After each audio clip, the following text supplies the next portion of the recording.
नमस्कार मित्रांनो, आपल्या सर्वांचं पीके किचनमध्ये मनपूर्वक स्वागत. रेसिपीला सुरुवात करण्याच्या पहिले तुम्ही जर माझ्या चॅनलला सबस्क्राईब केले नसेल तर लवकरात लवकर पीके किचनच्या लिंकवरती जाऊन माझ्या चॅनलला सबस्क्राईब करा. चला तर रेसिपीला करूया सुरुवात. सगळ्यात पहिले इथे मी कढाईमध्ये गावठी तूप घातलं, म्हणजेच साजूक तूप. आपण भाजलेल्या शेवया घेतल्या.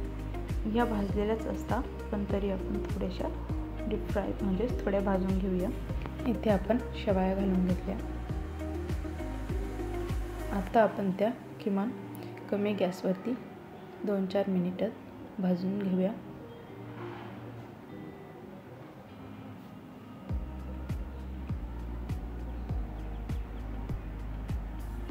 तेलामध्ये भाजला तरी चालेल. इथे आपण शेवया या छान भाजून घेतलेल्या आहेत. त्याच्यामध्ये आपण ड्रायफ्रूट्स म्हणजे इथे किशमिश, मनुके, नंतर काजू आणि बदाम हे घालून घेऊया. सगळ्यात पहिले मनुके घातले, त्याच्यानंतर काजू घालून घेऊया.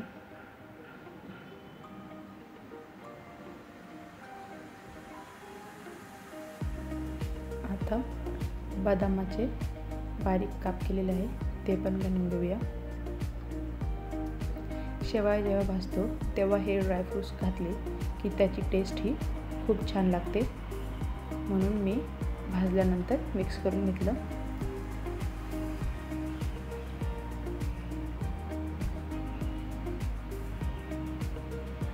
आता आपण हे चांगलं मिक्स केलं.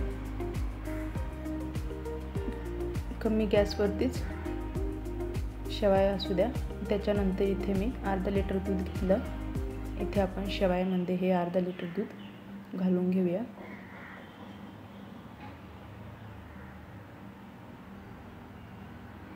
दूध घातल्यानंतर शेवया आणि हे व्यवस्थित मिक्स करून घेऊया आणि अगदी 7-8 मिनिटासाठी कमी गॅसवरती उकळून घेऊया.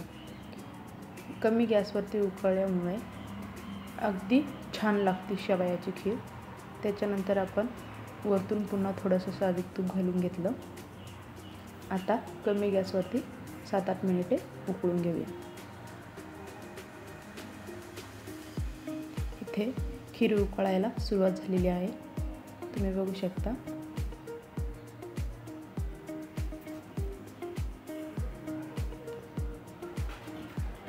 खीर उकळल्यानंतर आपण त्याच्यामध्ये सगळ्यात पहिले साखर घालून घेऊया.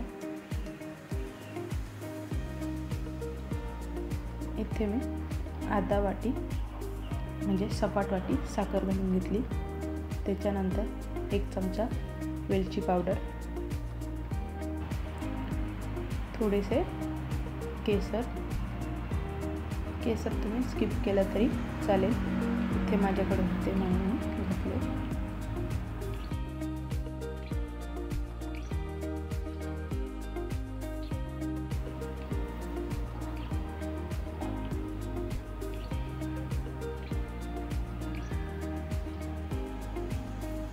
हे थोडंसं हलवून घेऊया, म्हणजे हे आपण सर्व पदार्थ टाकलेले आहेत ते चांगले मिक्स होतील.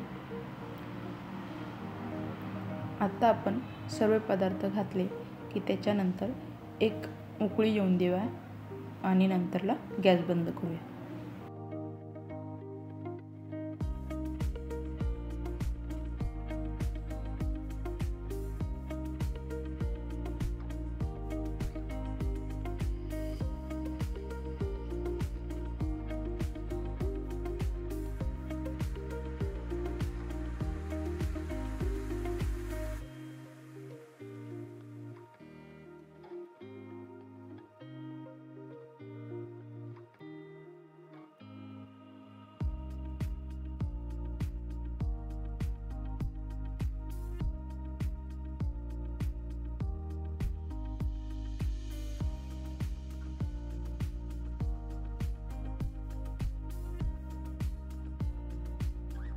खिरीला चांगली उकळी आलेली आहे, तुम्ही बघू शकता. अगदी कमी गॅसवरती 7-8 मिनिटात बनवून झालेली आहे. खीर बनवताना वेळही खूप कमी लागतो, आणि मेन म्हणजे साहित्यही आपल्या घरात असते. तुम्ही पण ही रेसिपी घरी नक्की ट्राय करून बघा आणि हो, रेसिपी आवडल्यास मला कमेंट बॉक्समध्ये नक्की कळवा. चला तर मग आता खीर बनवून झालेली आहे. आता आपण ती एका बाउलमध्ये किंवा काचेच्या डब्यामध्ये काढून घेऊया. तुम्हाला माझ्या रेसिपी कशा वाटतात हे मला कमेंट बॉक्समध्ये नक्की कळवा आणि अशाच नवनवीन व्हिडिओ बघण्यासाठी माझ्या चॅनलला लाईक करा, शेअर करा आणि हो, सबस्क्राईब करायला विसरू नका. चला तर मग भेटूया अशाच एका नवीन रेसिपीसोबत. धन्यवाद.